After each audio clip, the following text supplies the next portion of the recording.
గాజువాక నుంచి 2 కొత్త బస్సు సర్వీసులను ప్రారంభించిన గాజువాక ఎమ్మెల్యే పల్లా శ్రీనివాసరావు ఈ సందర్భంగా ఆయన మాట్లాడుతూ 2 కొత్త బస్సు సర్వీసులను ప్రారంభించిన ఎమ్మెల్యే గాజువాక నుంచి 2 కొత్త బస్సు సర్వీసులను టీడీపీ రాష్ట్ర అధ్యక్షుడు పల్లా శ్రీనివాసరావు మంగళవారం ప్రారంభించారు।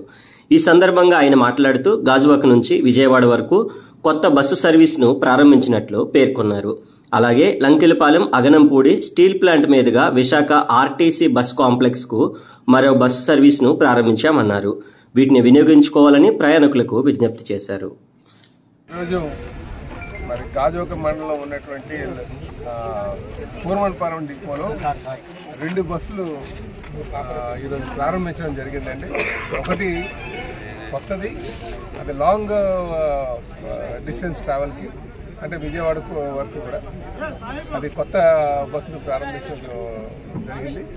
ఇదే కాకుండా ఈ రెండో సర్వీసు లంకెలపాలెం నుంచి అగనంపూడి మీదుగా స్టీల్ ప్లాంట్ జనరల్ హాస్పిటల్ మీదుగా కాంప్లెక్స్ వరకు వెళ్ళేటువంటి బస్ సర్వీస్ అండి। ఇది ఎక్కువగా మరి అవుట్ సోర్సింగ్లో పనిచేస్తున్న ఎంప్లాయీస్కి అలాగే హాస్పిటల్కి వెళ్ళేటువంటి వారికి బాగా ఉపయోగపడుతుంది। ఎక్కువ డిమాండ్ ఉన్నది, ఎక్కువ మంది ప్రజలు కూడా ఈ సర్వీస్ వేయమని చెప్పేసి అర్జీలు పెట్టుకున్నటువంటిది కనుక ఈరోజు డిపో మేనేజర్ గారికి అలాగే ఆర్ఎం గారికి మేనేజర్ గారికి కూడా నేను ప్రత్యేకంగా ధన్యవాదాలు తెలియజేస్తానండి। అలాగే ఈ సర్వీస్ రావడానికి కూడా మా స్థానిక కార్పొరేటర్ సోదరులు రౌత్ శ్రీని గారు అలాగే జనసేన నాయకులు విజయ్ గారు అందరూ కూడా కృషిలో ఈరోజు ఇక్కడ రావడం జరిగిందండి।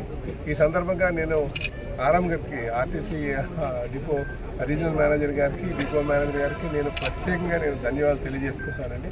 ఇంకా ప్రభుత్వం ప్రోత్సాహంతో ఇంకా మెరుగైనటువంటి సేవలు అందించడానికి ఆర్టీసీ ముందుకు వస్తుందని కూడా మేము ఆశిస్తున్నామండి। ఈరోజు పెద్దలు మన గాజువాక శాసనసభ్యులు రాష్ట్ర పార్టీ అధ్యక్షులు మన పల్లా శ్రీనివాస్ గారు ఆదేశాల మేరకు మరి ఈరోజు 79వ వార్డు స్టీల్ ప్లాంట్కి వెళ్ళే చాలామంది స్కూల్ పిల్లలు అవనివ్వండి అలాగే స్టీల్ ప్లాంట్లో పనిచేసే సిబ్బంది అవనివ్వండి చాలా ఇబ్బందులు పడుతున్నారు। అది దృష్టిలో పెట్టుకొని గత 5 సంవత్సరాల నుంచి గత ప్రభుత్వాన్ని చాలాసార్లు అడిగినా వాళ్ళు చేయలేకపోయారు। ఆ పని ఈరోజు పల్లా గారు ద్వారా కంపల్సరీ ఈరోజు జరుగుతున్న చాలా ఆనందదాయకం। అలాగే మన ఈ బస్సు లంకెలపాలెంలో బయలుదేరి మన అగనంపూడి మీదుగా స్టీల్ ప్లాంట్ జనరల్ హాస్పిటల్ మీదుగా స్కూల్స్ అన్ని కలుపుకొని వెళ్తుంది। అలాగే రిటర్న్ కూడా మళ్ళీ 2 గంటల కాంప్లెక్స్లో బయలుదేరి సేమ్ ఎలాగైతే యథాతథంగా అలా 3 గంటలకల్లా మన స్టీల్ ప్లాంట్ వచ్చి అలా లంకెలపాలెం చేరుకుంటుంది। అందరూ వినియోగించుకుంటారని ప్రజలందరికీ నమస్కారాలు తెలియజేసుకుంటూ సెలవు।